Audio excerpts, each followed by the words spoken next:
Welcome back to Podcast Recovery, everyone. We're your hosts, David O. And Eric V. How are you doing, Eric? You doing good? I'm good. Brain catching up? I'm good, David. Yeah, is it the delay that's bothering you a little bit? It is. It is. Yeah, I can like see. it. It took you a second to catch up there, didn't it? Today we are joined by our very special guest, Freddie. How are you doing, Freddie? I'm blessed. Can you hear me? Yeah, man. Yeah, man. You sound great. All right, great. No, I'm blessed, man. God is good. I woke up breathing. Another day clean and sober. I ain't got nothing to complain about. I hear you. Awesome. So where are you from, Freddie? I am a Western PA kid. Oh. Nice. Pittsburgh Whereabouts? area? Yeah. Yep. Nice. Yeah, the Pittsburgh area. I'm a Western Pennsylvania child. All right. I dig it. Are you Steelers so fan? when were you Hold first on. Steelers fan? No. Yep. So, Okay. No. So I'm actually, to make it a little bit more narrower, I'm from out Beaver County.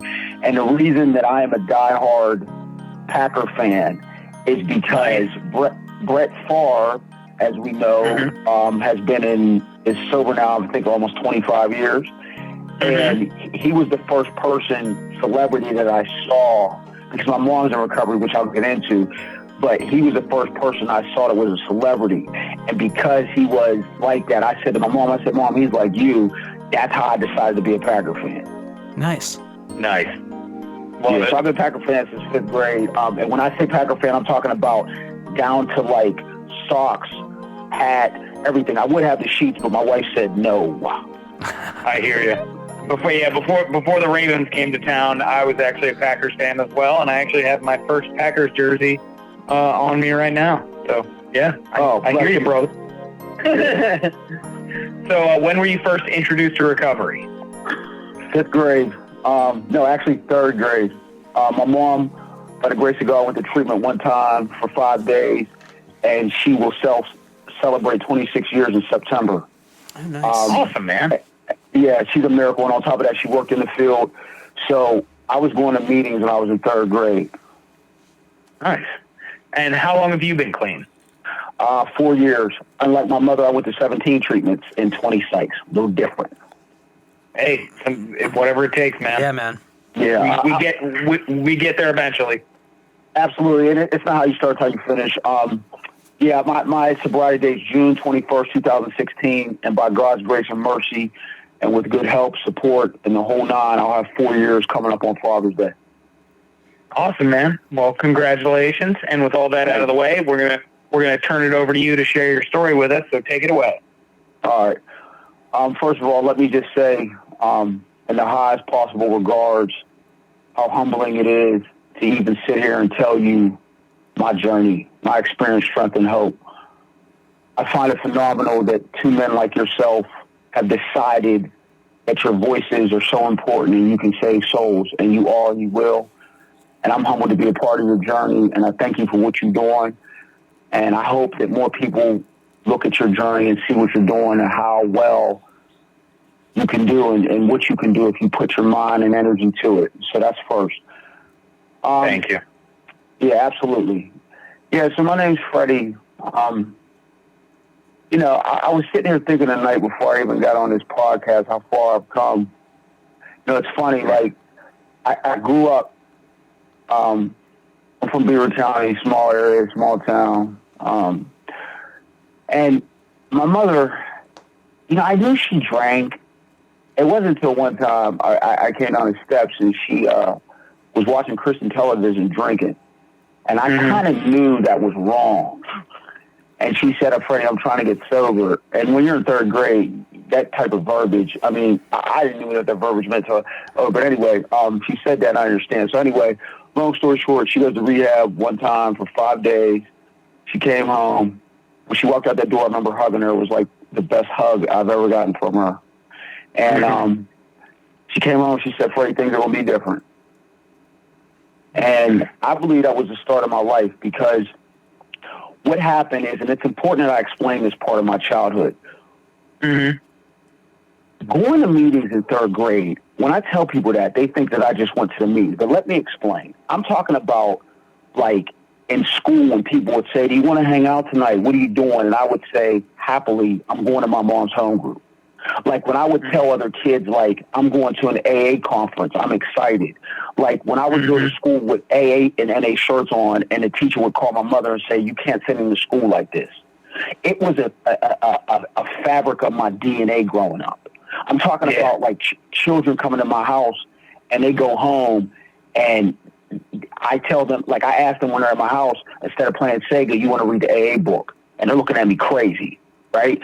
And they go home and they tell their parents that, and their parents like, you can't hang out over there no more because Freddie's mom's alcoholic. So, and on top of that, she went to, she was in and out of mental institutions. She was at a few of them because she struggled with bipolar. So I grew up visiting mental homes. I grew up, dealing with recovery. So my childhood wasn't like most childhood, especially where I lived at. So it's important that I tell that part because it gave me wisdom beyond my years. And I remember being in meetings and like we'll be at the table and there's 4 of us, 5 of us, and not all, but some would go open the book and they would ask me to read too. Right? So like it enhanced my knowledge of this program way before I ever set real eyesight on it. That being said, growing up, because my mom and my dad split due to drug and alcohol, and my granddad stepped in and raised me. So, like, I was raised real old school. So I didn't grow up in a household where alcohol and drugs were in play. And my granddad was a strict Baptist and a Christian. So, like, I grew up with structure. So the things that a lot of the kids got into, I didn't get into because the consequence of me getting in trouble was too high. So, I mean, I drank on the weekend, smoked some weed, played Madden. I was that type of kid, right? And then diehard sports nut. I remember getting beaten because my mom told me to turn the Duke game off because the national championship was always at 8 o'clock and my bedtime was in. She'd tell me to turn it off. I wouldn't, and then you know what happened. So that's how important sports was to me. Fast forward. Let me say this too.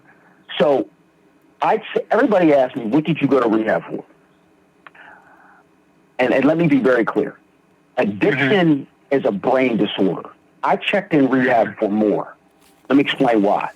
The first thing I ever got high off of was my asthma inhaler at 8. I remember my mom bringing my asthma inhaler home, said, Freddie, all right, you got to take this, you got asthma. She gave it to me, Ventolin Vanthril. I shook it up, shot it. I was like, ooh, I like that shit. She leaves the room, and like a good addict I be, I figured out how to get high. Well, I started getting high off that for 3-4 months, and I got high so high one day I fell down steps and cracked my chin open. Right? Ooh. So we get to the hospital, and my mom's worried she don't know what the hell's wrong, and the doctor, after they do all the tests, they figure out that I was abusing my inhaler.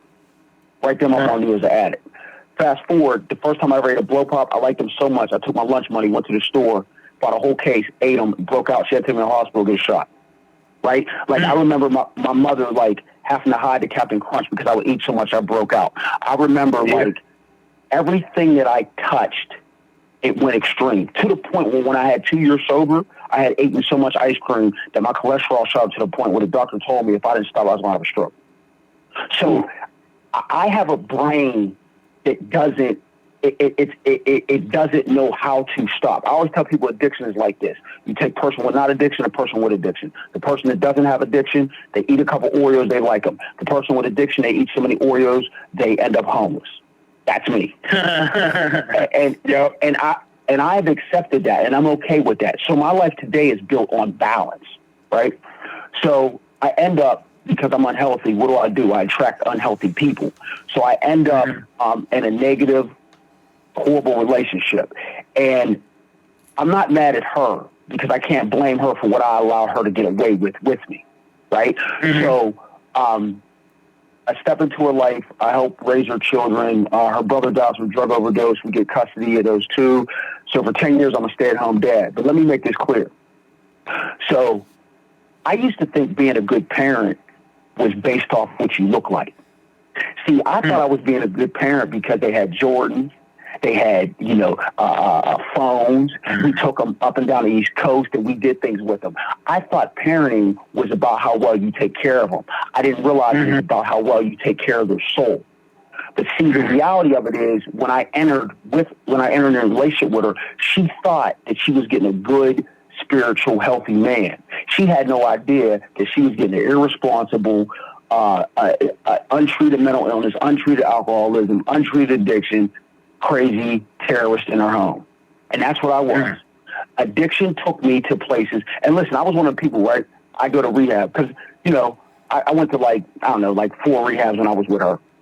And I would go in there and they would tell me, Freddie, we advise that you do A, B, C, D, and F. And I would leave and say, no, I can't do that. I love her. We got children, And it's funny when I look back that I always used to laugh. If you shot dope in your neck, I would laugh at you. If you sold yourself, man or woman, I would laugh at you.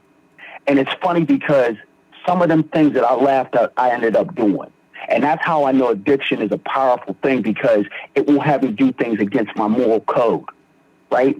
So I end up put my hands on her in front of the children because she said the relationship was over. And see, I don't accept that, right? Because I'm an addict, and the core of this disease is self-centeredness. So it ends when I say so. But I remember, man,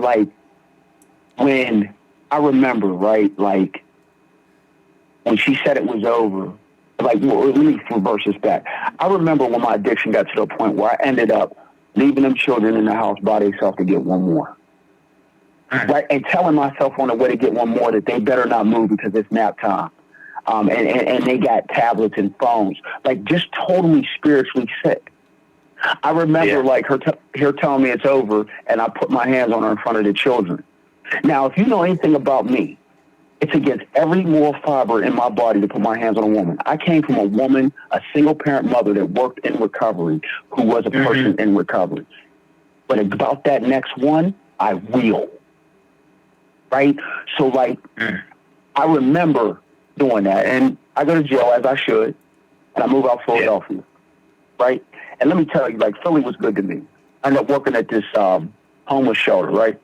And I'm teaching Sunday school. I'm teaching men how to read and write, right? I'm helping homeless men transition into the workforce, get jobs, all that, right? I'm at the church playing drums, right? Get my own little apartment, wheel, all this, right? Car, and when you start getting cars and clothes and all that, here come them unspiritual women, right?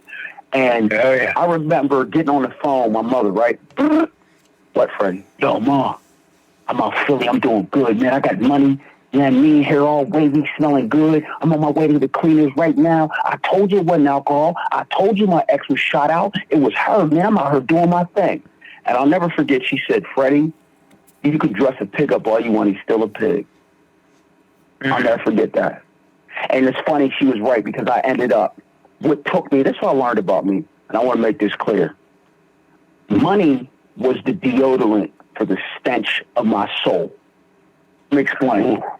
See, money was the ultimate makeup for all the mess going on. Because, see, with money, it attracted the type of people I wanted. Because I'm a type of person, right, when I walk into a room, where I used to be, that I hang out with whoever is accepted. I might not even believe what you believe, but I have to hang around you because I'm not good enough to stand on my own stature. So whatever you do, whatever you like, I hang with you. It's like being at high school at the cool table. Right? I was 30 years old, but I had the brain. I was physically 30, but I had the brain of a 15-year-old. So I end up this time in this really god-awful Kirkbride. It was, let me put it like this. There's some rehabs that, unfortunately, the funding and the environment and the culture of it has gotten bad. So, they don't get the same thing that the Betty Fords get and the privately funded places get. And so let's just say that this wasn't the Hilton, right? And I'm on the 5th floor. Now, mind you, I've been to 17 rehabs. And let me back this up. So when they found me, what it took for me, I learned something. I was able to attain anything, but I never maintained it because it was always built on trash. Right? So I end I end up downtown homeless, dumpster diving, begging for change. I remember waking up next to the dumpster and the mice running over me. I remember, like, some lady spitting on me, throwing money at me. I remember, like, the lady putting the donuts on top of the dumpster, and I got money in my pocket to eat, but I'm telling myself, I got to get one more, so them donuts on top of that dumpster ain't that bad. Like, I remember that. Right? And I tell my wife to this day, like, some days I can still smell that dumpster. That's why I can't stop working hard. Right? Like, it's that deep. So, I end up in Kirkbride. And let me explain. So, like, where I live at in Pennsylvania, I live in Philadelphia, they give you a list. Like, 'cause I have state insurance. That's for people who are extremely poor. So, I had state insurance, right? So, like, they give you a list of rehab to call. So, when I call the rehabs, like good addict I call first time question is, y'all got females? What's the visitor list hitting for? Y'all got phones? The phones jump? Like, 'cause, see, I don't go to rehab to get well. I go to rehab to re-up, because if I got to go in there and do work, that's going to require me looking at myself. And I don't want to look at myself, because looking at myself requires work, and I don't like to do work. I like things to come easy, softer way, period. So the lady says, Freddie, we called every rehab. None of them would take me. Some of them didn't want my psych history. Nobody had a bed, nothing. She comes in the room. I'll never forget the night before. She said, Freddie, we called everywhere. We can't get you in nowhere. I'm going to have to send you to this horrible homeless shelter. I don't want to do that. We need a miracle. And I don't know what it was, but God just put in me. He said, Freddie, don't you worry about it. Everything's going to be all right. And I told her, I said, listen, don't worry about it. We're going to be fine. Well, the next morning she comes in crying. She said, who's your favorite counselor? She we talking about. She's like, living room call. They got a bed. Now, let me be very clear about this. They did not accept my insurance. I ended up staying 78 days. To this day, I don't know who paid. I don't know who got in. Literally, God put his hand. I choose God to be my higher power. Literally, God put his hand in that computer and got me paid for 78 days in treatment. I go to treatment. This time when I get to treatment, normally I have what they call a scumbag kit. Right? I got Jordans, I got a deck of cards, I got a cell phone to sneak in, probably some, I got all that stuff because, see, when I go in there, I got a routine, right? Because I got to get out of myself so that I can have fun. Because I ain't trying to do none of this other shit they talking about. So I get in the basement, and I'll never forget, Brother Harold says to me, Freddie, we're picking out clothes, because this time when I got treatment, I ain't even have no shoes, right? So we get to treatment, and I'm picking out clothes, and I always remember this, man. I get emotional. Like, he said, you want to pick out underwear? And I looked at him. I said, excuse me? But then it hit me. I'm in the basement of a treatment facility, and I'm going through the underwear, and I'm picking out the ones that aren't stained. Freddie, are you done, or do you want to fight this beast again? And we're all different. We're all different. I don't know what it was, but I just knew growing up, I didn't come from that. My mom worked very hard to provide me with the very best of things. I never went without. And I don't know what it was, what was so humbling about that moment, but I told myself, I'm done. So this time in treatment, instead of hanging out with the girls, taking inventory, telling everybody what to do, instead of like sitting in the front or the back, because it don't matter. If I'm not paying attention, I'm not paying attention. Instead of like, having sex in rehab, because I will go there, I do that. Instead of like, doing everything I ain't supposed to do, I was in my room every night reading my AA book. I was in my room every night reading my NA book. They couldn't give me enough pack of work. I'm writing out a plan on what I want to do. Then God put it in me, start a prayer group. I started a prayer group. We started with 3 people. Before I left, 34 people, staff included. They still have that in their programming today. And what I learned in there is that the work starts every day my eyes open. It doesn't start when I leave treatment. What I learned in there was, and listen, we're addicts, right? So you know what I heard. He wasn't doing that on the street. Sounds good. I had to learn, when they throw mud, you throw fruit.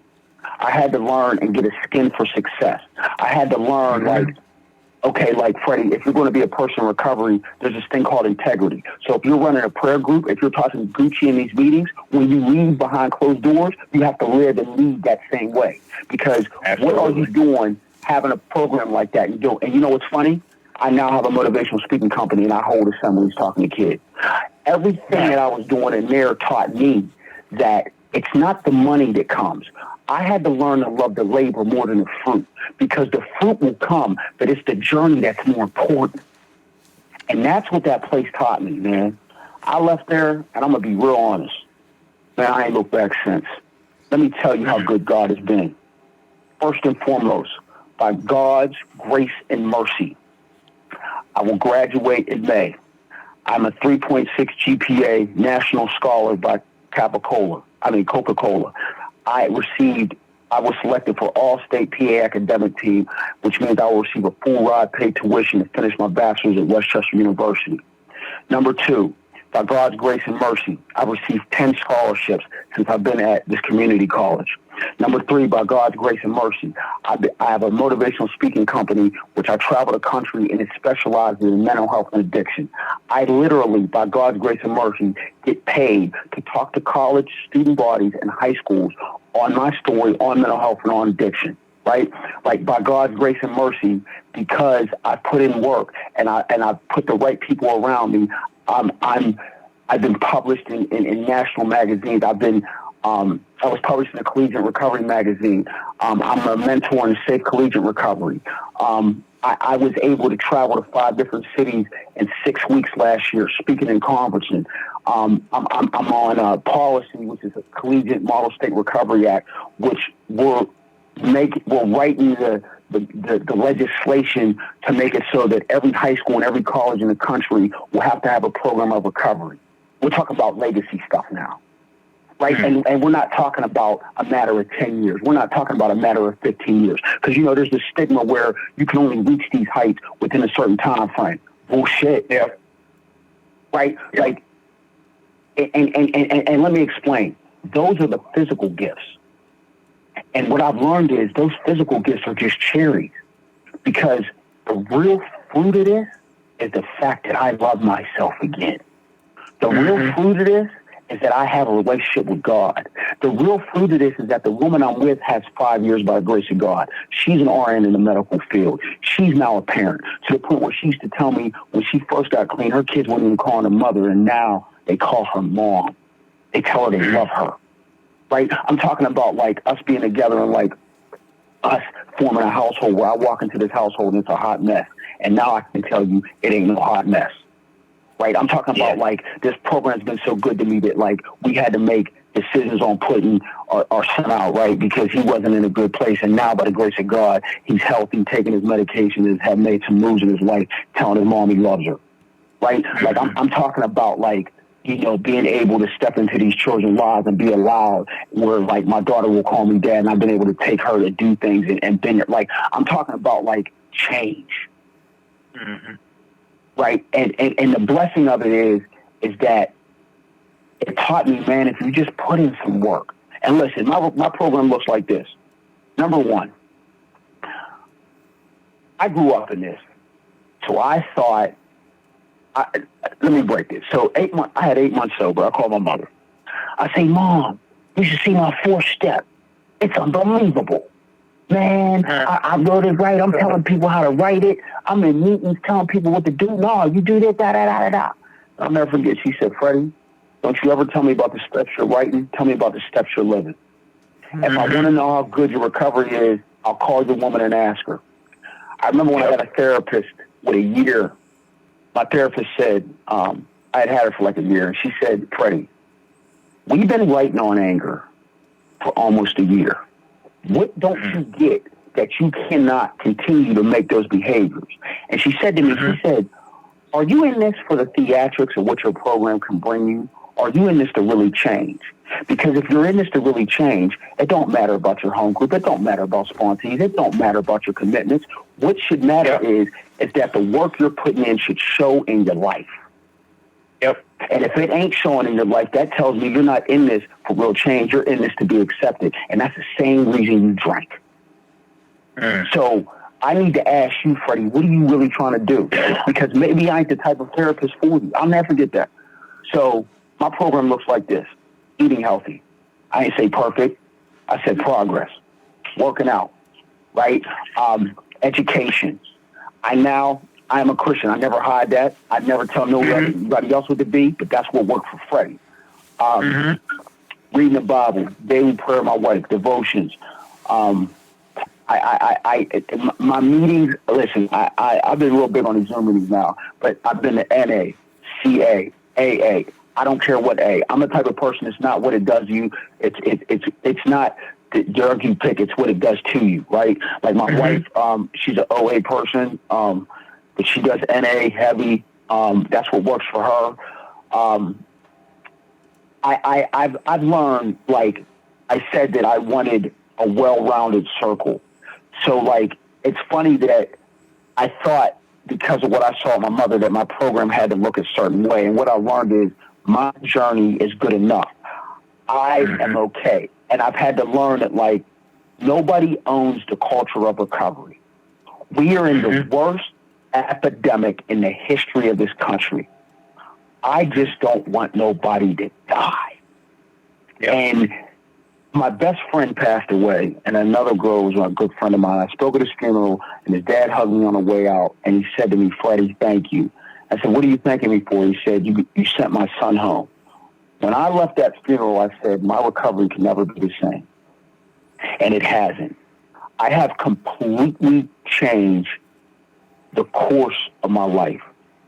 I did it through the help of God. God, everybody says, why do you always say, God, you got to make your decision? Number one, there wouldn't be no decisions to make if God would have let me die in that alleyway when I should have.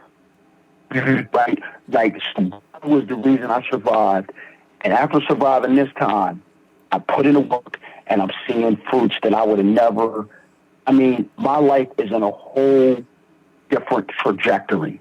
And I'll tell you, I've had to learn healthy people are not attracted to unhealthy people.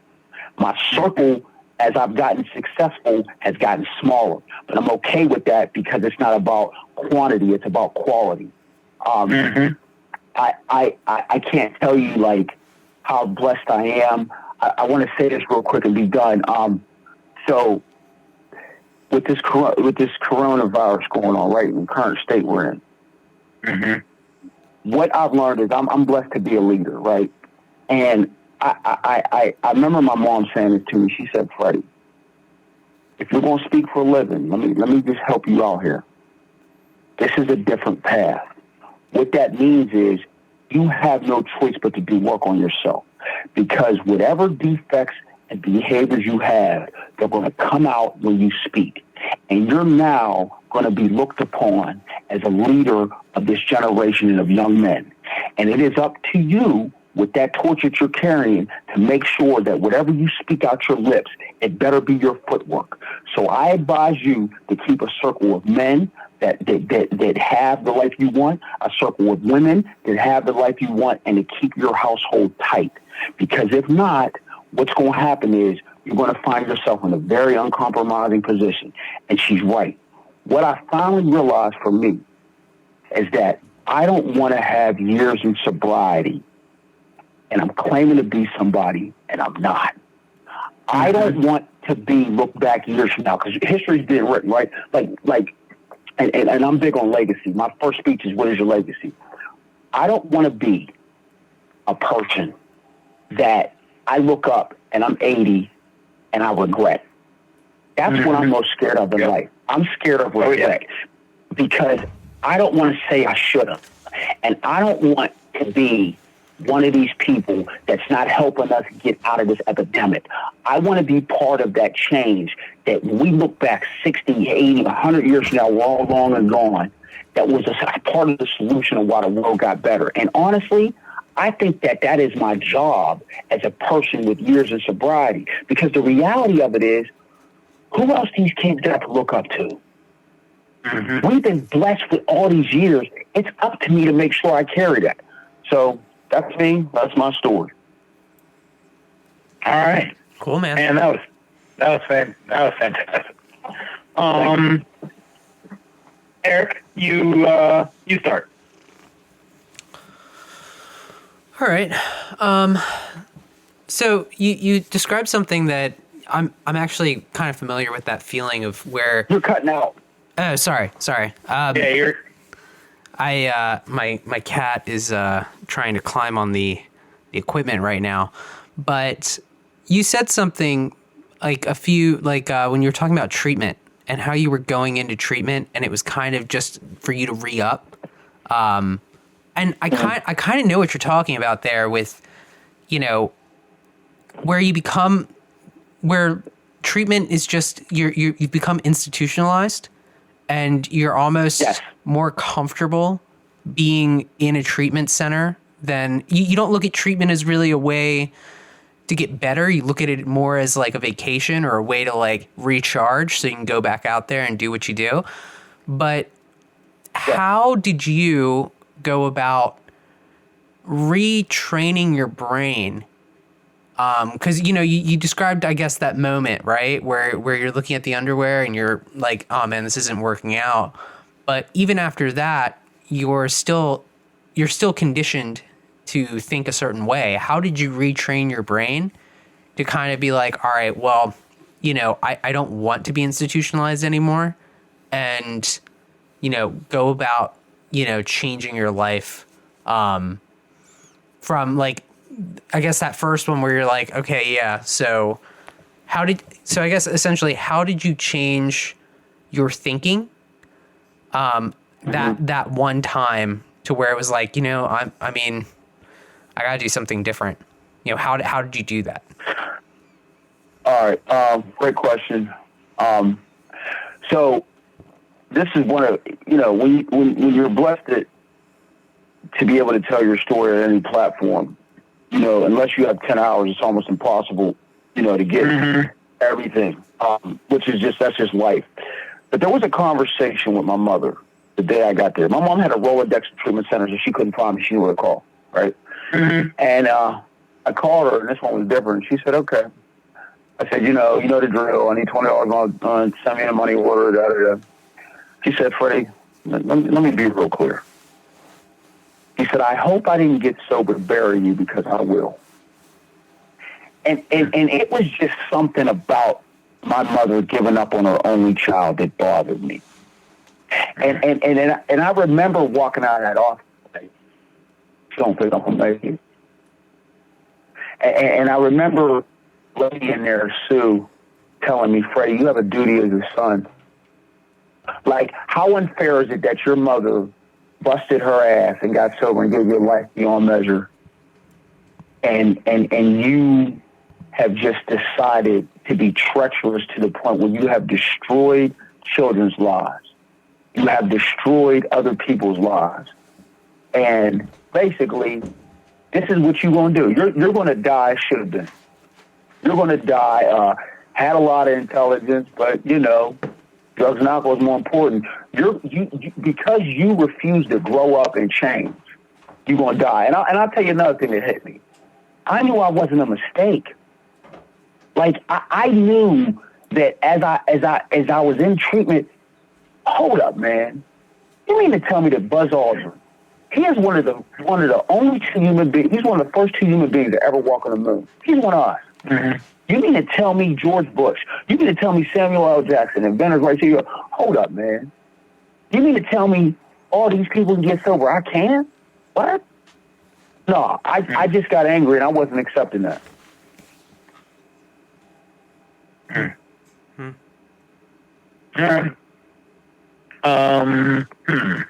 What can I go with? Which question? All right. Oh, and real quick, can I add something to that real fast? Yeah, absolutely. Yeah. All right. One of the things now that I deal with when I mentor people is I tell them, I say, I need you to get a list. I need you to get a sheet. And I need you to write down every hour of your day that you woke up. Why do you make me do that, Freddie? Because I want you to see all the time that you're wasting. And the reason I do that is because it bothered me how many years of my life I had wasted when I got clean. So that was another thing that came in. I thought of it like this. If I could almost kill myself getting high, and I could figure out the greatest schemes and plots in the world, then when I get sober, where's my life going if I put some work in? So that was another piece to that I knew that there was a reason to live, because I knew my intelligence getting messed up. What was my intelligence sober? Yep. Oh, yeah. All right. So, like, you talked about that moment of surrender and, like, not exactly knowing where or how it happened, but, like, it just happened, and then your trajectory changed. And I've heard that throughout my recovery from hundreds of addicts, that remembering that moment, that bottom, that gift of desperation, that surrender, whatever you want to call it. But that moment when things changed, and remembering that and keeping that close in your mind is important towards long-term recovery. So do you believe that it's important to remember that gift of desperation, that bottom, that surrender, and how important is it to you for you to remember it? Another great question. So I look at it like this. Who stops robbing banks if they never get caught? Right? Yeah. Like, I'm a firm believer in consequence. I'm a firm believer in that saying, when the pain gets great enough. Look, I'm the type of kid, right? They say you shouldn't be kids with belts. Well, I'm going to go ahead and say this on, like, national public situation. I was a kid that had to have the belt. I know Freddie very well. If you told me the stove was hot, my hand had to go on it, I had to get burnt, and then I always understood that's just how I was made. So I'm a type of person where it was going to I have to have in the back of my mind, if you drink this beer, you will steal from your wife, you will hurt children, and you will be an absolute scumbag. Is it worth it? Because if you tell me that I can drink that beer and I can still have some good stuff, no, that ain't good enough for me. No, I need consequence. So yes, I believe in that. I've never seen an addict, in my opinion, from what I've seen in my walk of life, that can stop without pain. Never seen it. Yep. All right, Eric, what you got? All right, so I guess you were kind of, I know kind of the type of, I guess I've seen a lot of kids, like I guess you would call them, like, you know, from the fellowship we came, that David and I came up through with NA, you always see a bunch of kids who run around, and it is kind of ironic how many times I hear in meetings where those kids, you know, like their parents or, you know, other people will share and be like, yeah, I was a kid running around in meetings when I was younger. My dad has like 20 years sober or clean or whatever.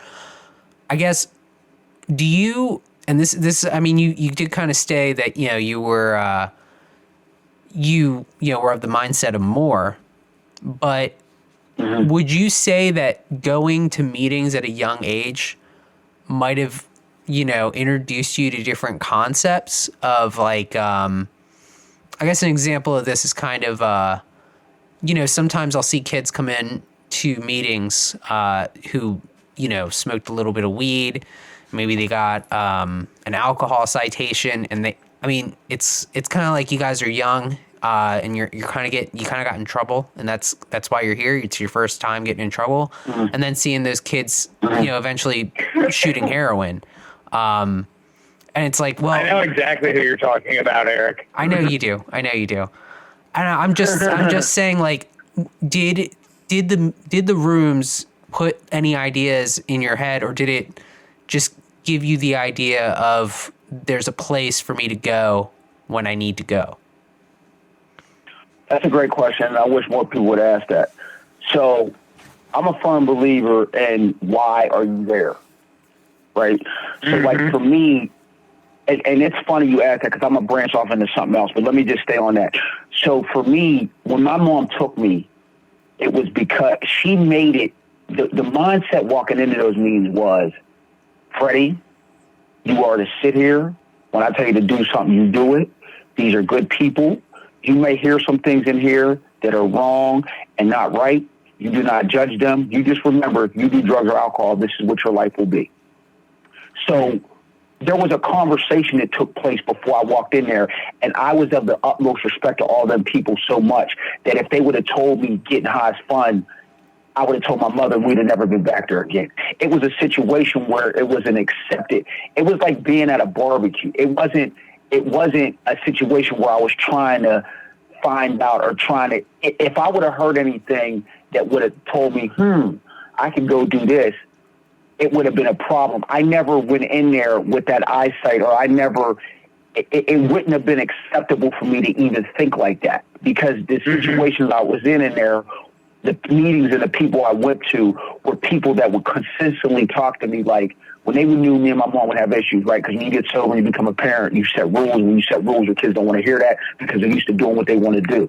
So, like, there was plenty of times I went in there that I was giving my mom an attitude, and somebody in there would pull me to the side and say, listen, man, like, your mom's trying to save you from being us. Like, your mom's trying to help you. So they were raising me to not be them.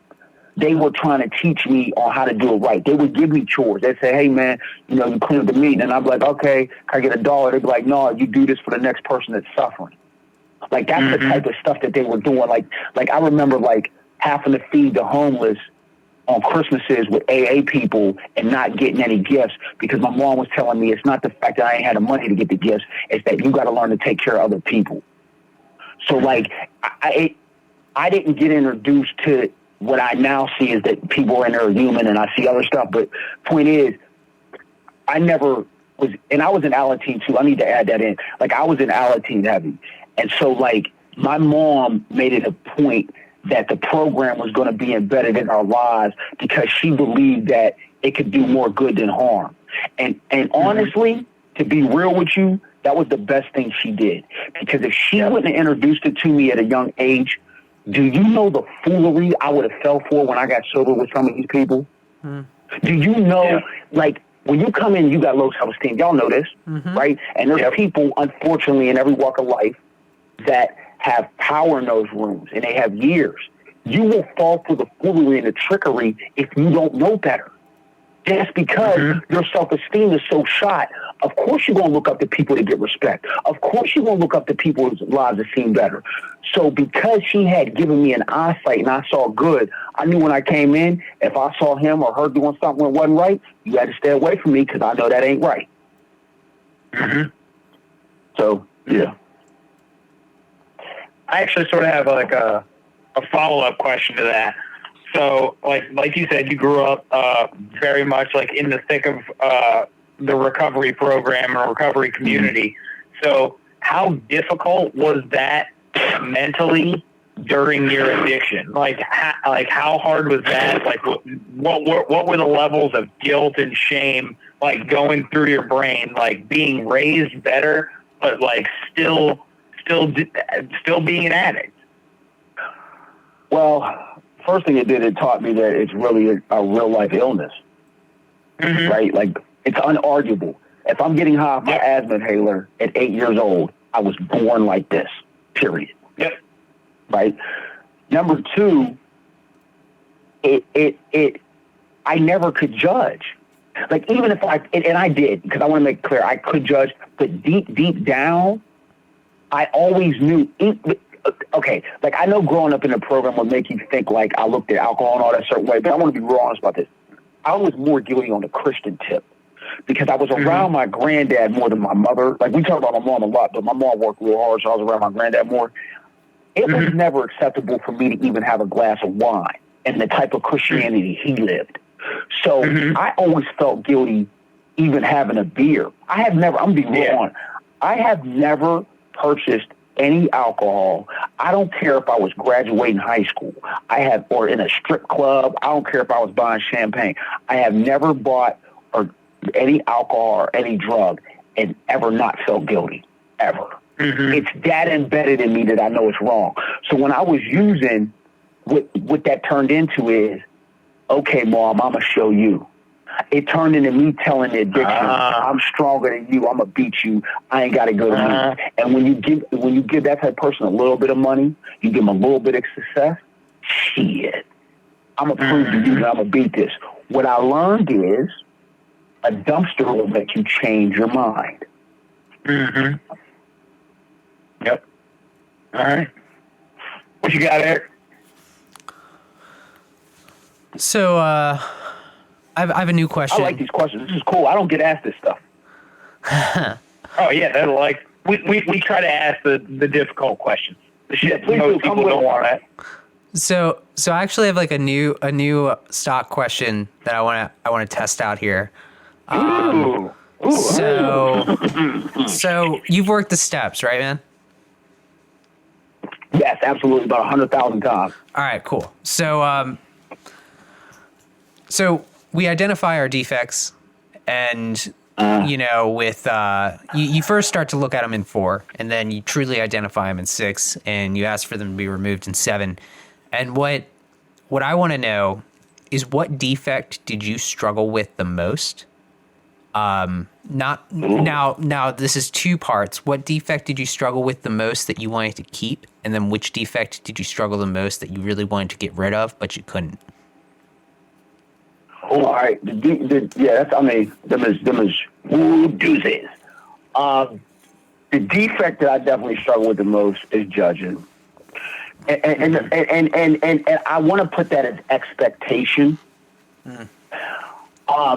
because I thought, first of all, I didn't even know people relapsed. Like, let me, because the meetings I went to growing up, my mom was so smart in that she took me to a Pacific thread of meetings. So they were people that had 30, 40, 20, 10 years. I didn't know till like Rehab 2, what relapse, like maybe 3 or 4, what relapse even meant. So, like, I thought when you had 10 years, 5 years, 20 years, that you just acted and carried yourself a certain way. Yep. I couldn't believe I was hearing that people went to jail with 5 years. I couldn't believe people was getting divorced with 10 years. Because the way I looked at it was, you go to treatment, you get sober, happily ever after. I didn't know that people steal out of home groups. I didn't know people sleep with newcomers. I didn't know people fight in the rooms and do dirtbag shit.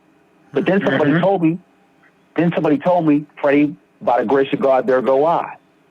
Right? Like Freddie, throwing stones, living in a glass house. Like last time I checked, didn't you steal out of piggy banks of your children to go get one more? What are you judging for? Don't you have enough to worry about? So that was the one that hurt me. And I got to be honest about that too. When I first started speaking, right, that's a really good question. When I first started speaking, and I was I did an assembly and I was speaking to these student bodies, it used to bother me when these people that work at these colleges that bring speakers in would say to me, how come there ain't more people like you in recovery? How come people with students aren't like you and people in those meetings, because they always say those meetings, right? How come they don't come in here and share their stories with the youth?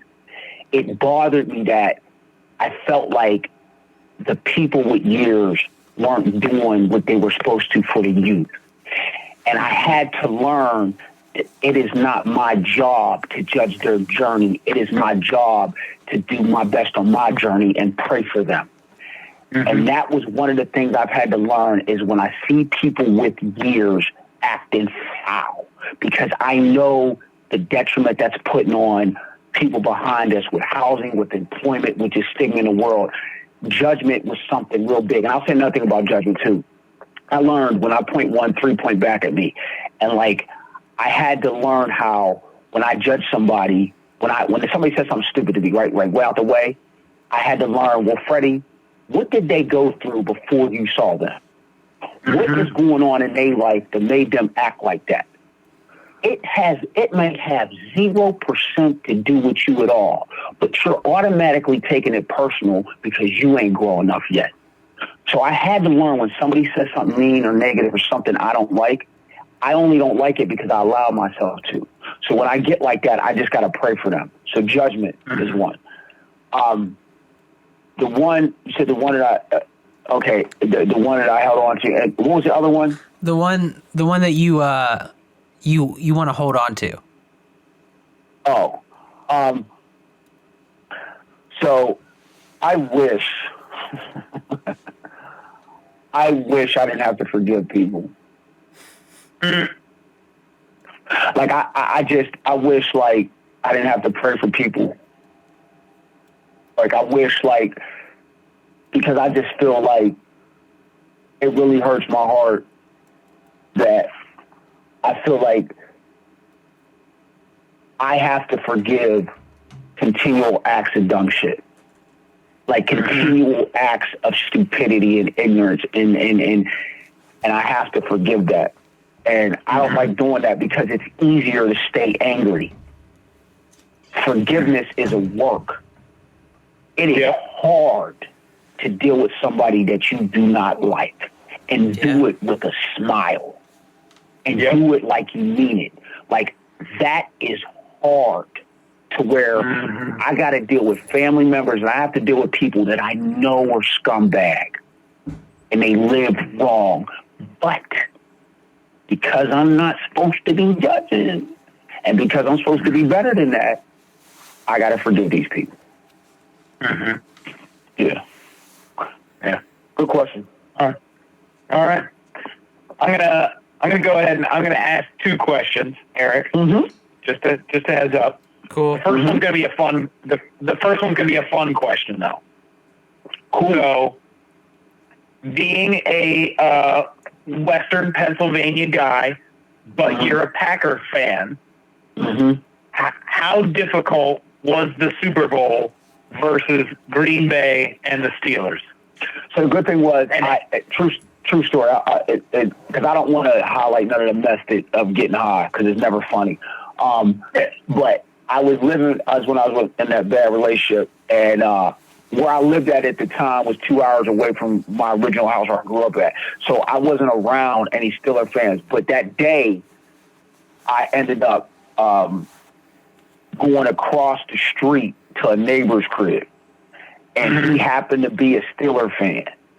So, but I had to be over there because he had the beer, and my girl at the time was tired of me because every time I got drunk, I acted like a fool. So she was like, "You can drink, but you just can't drink here." And being an addict like I am, I don't want to spend my money if I ain't got to, so I'm gonna go over to his crib. So I got tore up at his crib, and because I had to be calm, I wasn't. I went into the game. I like, honestly, I'm objective now. If I got an order, like, I realized we could lose. Like, when we played San Fran, I knew we was gonna get killed. But when I went in that game, I really thought we was gonna win. So it was easy to watch it. As far as calling any of my people, I was so drunk. I was so drunk that, like, I had to wait for them to call me because I knew if I called them, they weren't gonna answer the phone. Like, the people around me that I grew up around sports, they're the type of people that are literally, if they team lose a championship, they call for it the next day. It's that personal. Oh, yeah. Like, I'm going to tell you a story real quick. So I had a friend that was having a baby. His wife was in labor, and he made her wait until the 4 quarters over to take her to the hospital. Oh, God. My wife would kill me if I did that. That'd be horrible. Yeah, I mean, that's insane. That's not, there's nothing normal that's crazy. about it. That's going from fan to fanatic, and that's just you know. We don't need to live like that anymore. Yeah, not at all. All right. So you talked about losing people in recovery, and horrible.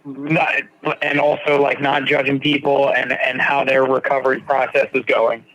And Eric and I are like we're very big on personalized recovery. Like, what works for the individual isn't going to work for the masses necessarily. Like, what works for Freddie isn't what works for David, isn't what works for Eric. So, with that being said, do you believe that life, like preserving life and quality of life, should be the goal for all recovery entities, programs, institutions, and not so much dogma and necessarily like standardized doing things this way? Should we be able to meet people where they're at to better preserve their life and give them the best form of recovery that they can have at that moment, whether that be like an MAT or whatever it is, and not necessarily beating them down for not being what we are? That is a phenomenal question. It's one that I wish I got asked 100 times. And let me thoroughly break this down to where I'm at with that. So I got blessed to meet Greg Williams. He's the person that made the movie Anonymous People. Please look that up. And I got blessed to meet him after I got published in the newspaper. We had a long talk. And this is where I'm at with this. I have never. It baffles me that we are in the worst epidemic ever, And we have a disconnect between the rooms and treatment centers. I can't even fathom that our youth are dying at rates that we've never seen, and the people in the best positions to help do not agree on treatment. So here's the thing, right? Because I've been blessed to be on both sides of the fence to see the inner workings. Number one, I have never been to a funeral and a parent said to me, Freddie, you know, Brian died, but he was trying to work his program, and I'm so proud of him that he got through step 6. I've never heard a parent say to me at a funeral, I'm so proud of his home group. I've never heard people at a funeral bringing up any of that mess that we think is so damn important. At the end of the day, we came in this to get a better life. And if that means you eat tree bark every day and you get a better life, good for you. Because here's the deal. There's a billion people in the world. Everybody's coming from different socioeconomic backgrounds, different religions, different beliefs. Of course it's not going to be the same. And I'm going to be honest, I don't want it to. Let me get even a little deeper with y'all. Let me get even a little deeper with y'all. This is just my opinion. Let me make this real clear. This is my opinion. What is the damn difference, that dogmatic stuff? What is the difference between what Hitler, Bin Laden, and them cult leaders teach? Think about it. Just think about what I'm saying. They all teach one thing, uniformity. Right? So what would we look like if this new generation that's coming up, we tell them that when you get sober, and getting sober means you're no longer trashing your life, if it don't look like this, it don't count. What's the difference? And my whole point is, we're supposed to be getting more bees with honey, not losing people. We're already losing people to the epidemic. So why would we think that because we did it like A, that they got to do it like A? Last time I checked, the only thing guaranteed in life is change. What are we going to do when we get a situation like this? My name is Jazz. I'm transgender. I've been on medical assisted treatment for 2 years. I was ashamed to raise my hand, but that's my story, and my life got better. She don't count. Like, what are we going to do when the world's going to be filled with people that are referred to as they or them? Because our population is what comes from the treatment center. So think about it. We get the population that comes in. A person goes to treatment right now. Johnny, he walks in treatment. What's the first thing they do? Hi, Johnny, welcome to treatment. Okay, you're a problem with drugs and alcohol. Take this medication. You go to groups. When you go to groups, what do? AA, NA. They throw the book at you. They bring people from those spots. How about, okay, Johnny, let's figure out, and we got our money to do it. And let me be clear about this, profit over people. Because don't confuse. There are billions of dollars in this. You know how I know that? Purdue Pharma just got hit with the biggest lawsuit ever, billions of dollars. Look that up. And they're doing fine. It's business as usual for them. And they just pissed out $1 billion. That was in their ashtray. So imagine what they're really sitting on, right? Okay. Absolutely. So Johnny comes in treatment, right? And they tell Johnny, okay, and they throw the, they make him a thing. How come we're not saying, Johnny, I need your full history. And I need to know the first times you saw signs. Because maybe your issue ain't drugs or alcohol. Maybe you got a problem with food. Maybe your issue ain't drugs and alcohol. Maybe you have a mental illness that just needs the right medication to get triggered right. But if we keep throwing everybody in the same boat, and when you leave, you're told to go to these meetings, what about the people that come in these rooms and it just don't work? And they're coming from situations and places where those type of things won't work. So they need yoga. They need mental health. They need therapy. They I don't want to. We're getting in dangerous ground when it has to look one way. Because I don't know about you guys, but rooms in the institutions and the places that have lasted for years. The reason that Coca-Cola, Pepsi, McDonald's, Microsoft, the reason them companies keep rolling, because they keep adapting. They keep changing. They keep understanding the masses. How are we not adapting in an epidemic? And to close, I'll say this with this. When they come out, when the FDA approves a cancer drug and it don't work, they get rid of it. Yeah. Why would we think that we gonna stick one way? Because basically what we're saying is, whoever comes in here and does it this way, you count. If you don't, we don't need you. The last thing we need to be doing in an epidemic is losing people. That's criminal. Yep. That was absolutely perfect. You knocked it out of the park. I couldn't have asked for a more thorough, passionate answer. Perfect. What you got, Eric? I never get asked, and I keep it in my heart. Y'all don't know how good that made me feel to be able to vent that, because I feel like a lot of times when I'm speaking that, it's like I'm talking in Chinese. No, dude, I know, Eric and I know exactly what you mean. Like, and that's something we're trying to be people asking that question. So people need to ask that question, and it needs to be asked on a global scale. And that's why I'm proud of Podcast Recovery, that we get to put that question out there and let people know that you don't have to do it Tom, Dick, or Harry's way. Do it your way. Like, listen to them. Absolutely, listen to them. Go to those people and find the parts that resonate with you, whether it be spiritually or emotionally or psychologically or physically. Like, whatever pieces work for you and benefit your recovery and improve your life and keep you alive.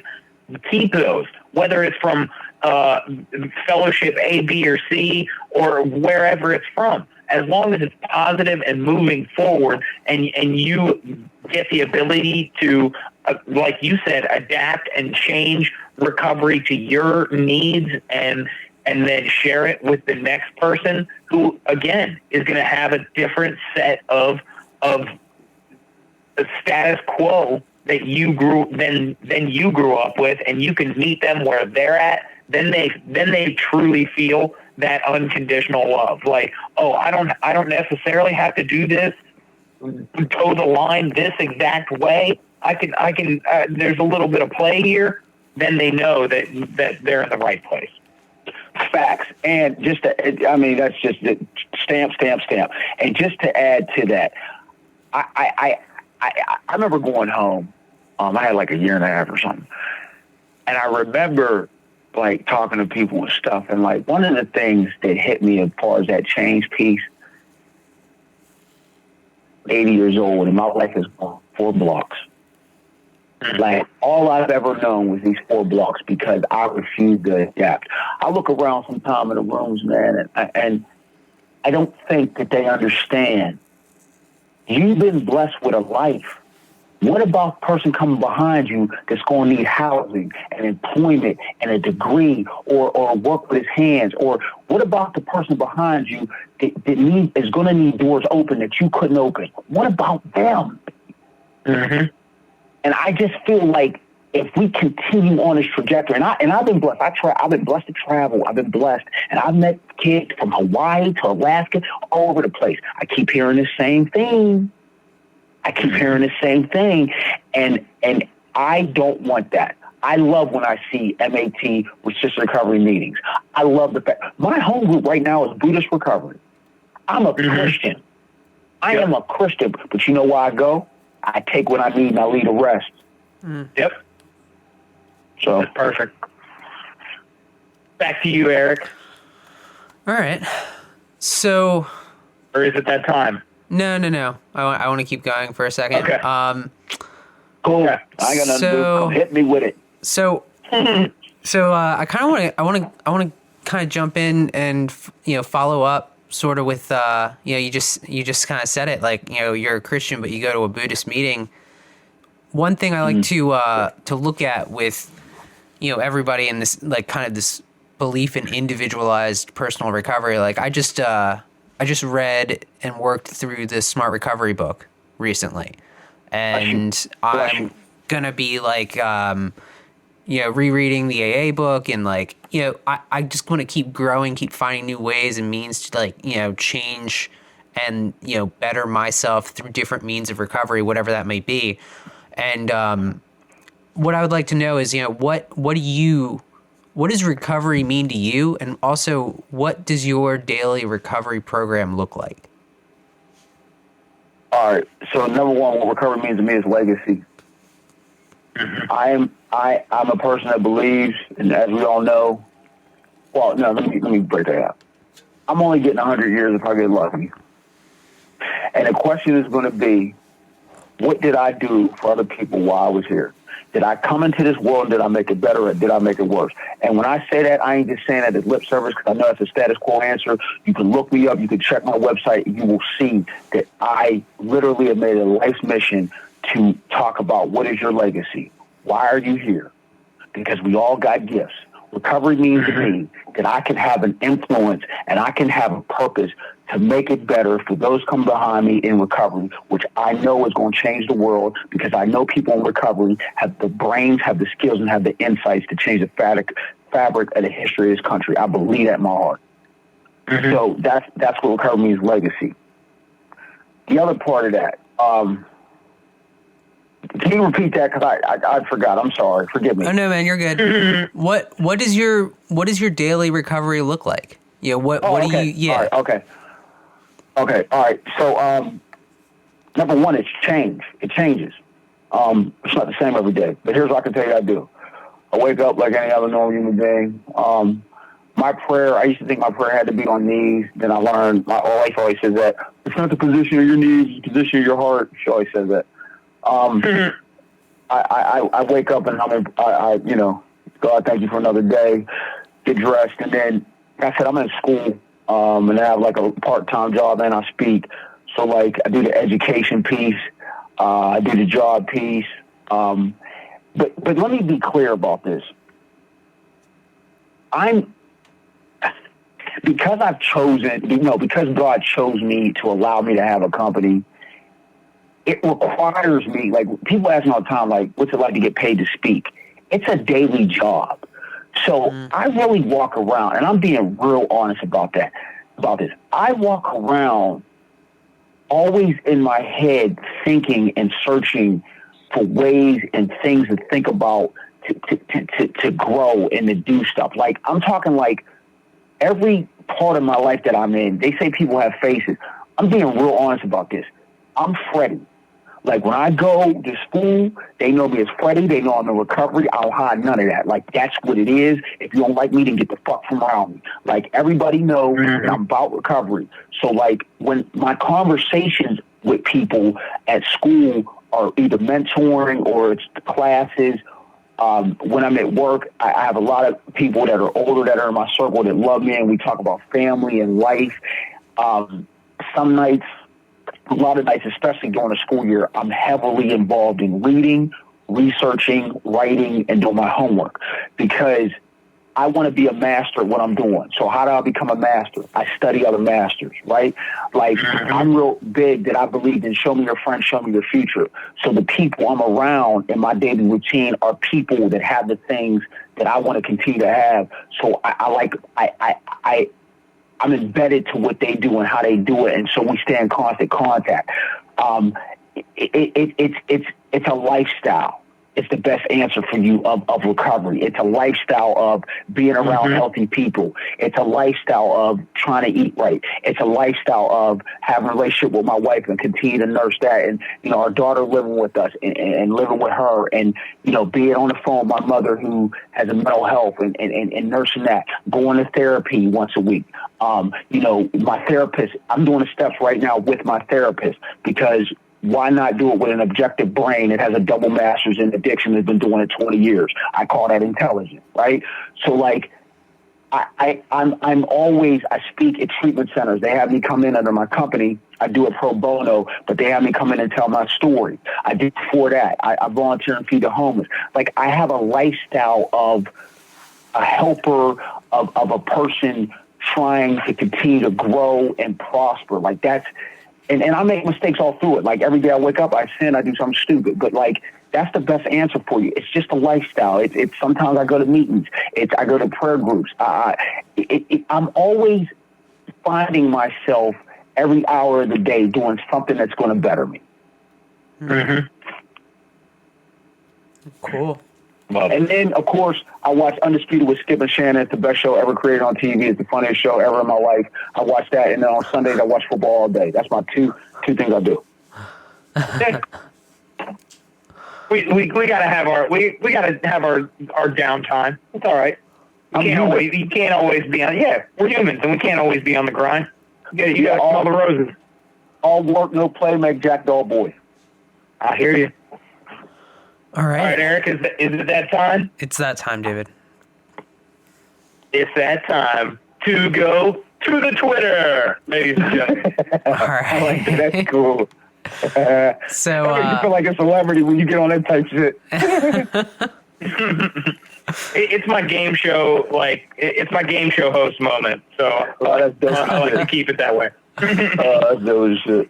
So this is from Rachel Rowe, and the way this works is Freddie, you'll answer this first, or it's this one's a topic, so you'll talk about this first, then David, then myself.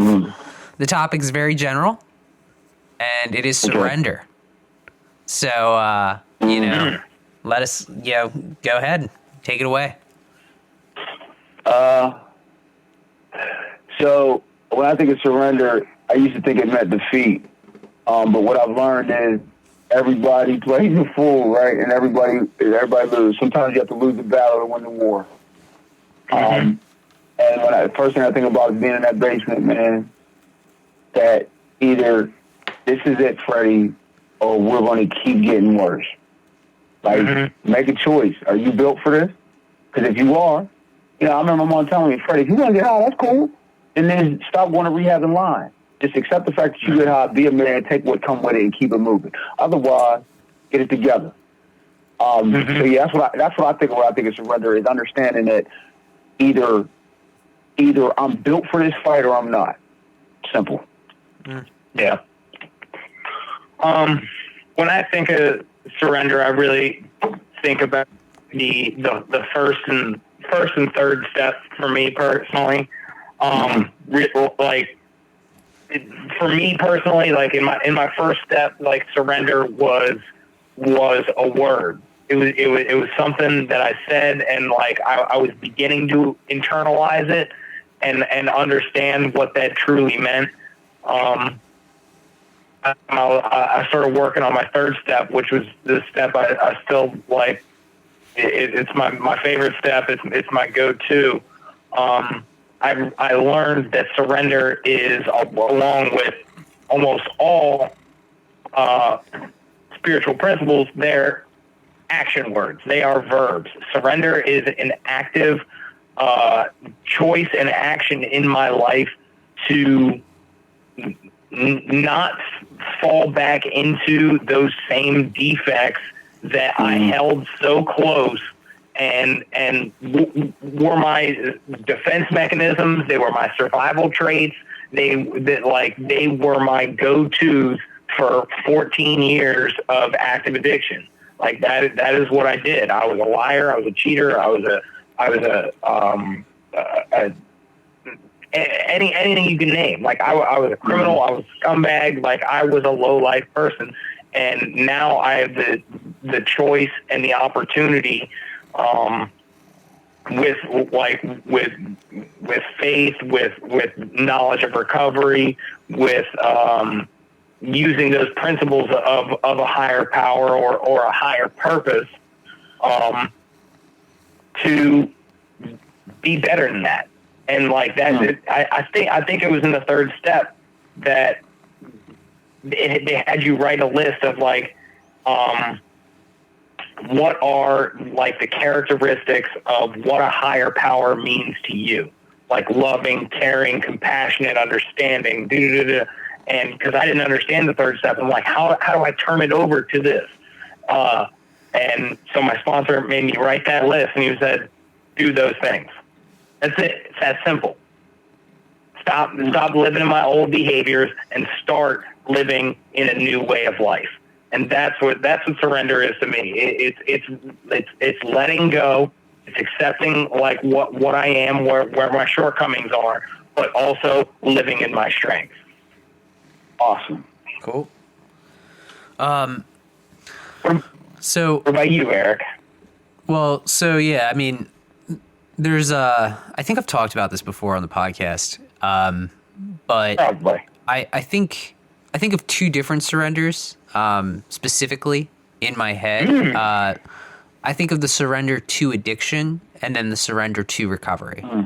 Because I actually can recall the moment where I looked at myself in the mirror and accepted that I was an addict. And not only accepted that I was an addict, but I was okay with that. And I surrendered to the knowledge of like, all right, I'm just a drug addict. This is who I am. This is how I'm going to be. And we'll make it work. So I remember that. And that was like when I was 17. And I remember like thinking like, this is just who I am. And I surrendered to the to the idea that I'm a drug addict and I'm good with it. And I mean, it took me, let me think, it took me 7 years before I surrendered to recovery for the first time. So, I mean, and that surrender to recovery, I mean, it took a lot to even get to the point of being like, I'm ready to really give this a try too, right? It took 7 years. And I mean, it wasn't like I wasn't going to, taking active steps in the process of recovery during those 7 years. Like I'd gone to meetings, I'd gone to treatment centers, I'd gone to outpatient and therapists. I did the gamut, but it took 7 years before I guess enough was enough, and I was willing to surrender to some sort of program. Though at the time I was still skeptical, and even now I am skeptical of certain aspects, and I take what I need and I leave the rest behind. But I can surrender to the idea that, that a program of recovery in whatever way, shape, or form it takes can help me. So, and I think the surrender to addiction is an important one, and one that gets forgotten sometimes, because I know I had it. And I've talked to other people who are like, I think I remember a time where I was like, I am a drug addict. I know some people don't ever have that moment, but some people never have the moment where they surrender to recovery either. So that's I feel like surrender and acceptance are almost happen before the first step happens. Because if you don't surrender and you don't accept, you're not getting to the point where you need to get to start the first step. Love that. All right, Freddie. That was fire. All right, Freddie. This is for you, talking to any of our listeners out there who are struggling, newcomers, old timers, anybody who needs to hear that message of hope. What do you have to say to them? So, I used to believe my life got better because I got a better job, better house, more money, better looking girlfriend, better clothes, better degree. My life got better because I became a better person. And I would just tell anybody that is waking up today on the way to treatment, going to get high. Anybody waking up today in outpatient, life sucks, living at home, right? Or anybody that is not where they want to be and they're not happy with their life. I would tell them to get your heads up. It's a 60-minute ball game. It is not how you start. It's how you finish. You are a winner. You're not a mistake. You were put here because you have a brain and a skill set that nobody else on this planet has. And we need to see it so that this world can be a better place. The things that you survive, if you're a person in recovery, most human beings do not. So the fact that you didn't die tells me that you're here for a purpose. Find out what your purpose is. Love that. Nice. All right. And Freddie, where can people find you? Like on the web and your different social media outlets. Yeah, so I've been very blessed. My website is My company name is, I'm the founder and CEO of The Message LLC. It's The Message LLC. And it is a motivational speaking company. And the website is www.themessagellc.com. And you would just Google The Message. You'll see my beautiful face. Yeah, and that's how you can find me. When you're going to find me on the web, by God's grace and mercy, you're going to see what God has allowed me to do, and that's help people. Awesome. Nice. All right. Well, we would like to thank our guest, Freddie, for joining us this evening. Woo! Yeah. But before we get out of here, I just want to say, man, and I want to make this clear. This podcast, years from now, we'll look back, and this podcast will be one of the foundational roots of the changes that happen. And what you're doing, I know this because I have a business, what you're doing is the new wave. And see, the reality of it is, when your kids or family members are looking back years from now, you'll be able to say that you made a legacy of helping the world get better. You're saving lives. So be very proud and be very thankful. I mean, be very, very, just know that, like, you're really touching people. And I know being on this tonight helped me vet some things I needed to get out. It helped me even look at some more stuff. And honestly, you know, it's such a blessing to meet people that are trying to make the world better.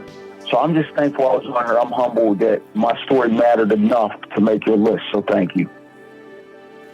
Yeah, man. Thank you. I can't tell you how much that means to me, to both of us. That's why we do it. Like, we don't do it for the thanks and the praise and everything, but it really touches my heart, man, and it lets me know that we are doing something right and good. Yeah, y'all winning. Y'all winning. Yeah. Thank you. Absolutely. All right.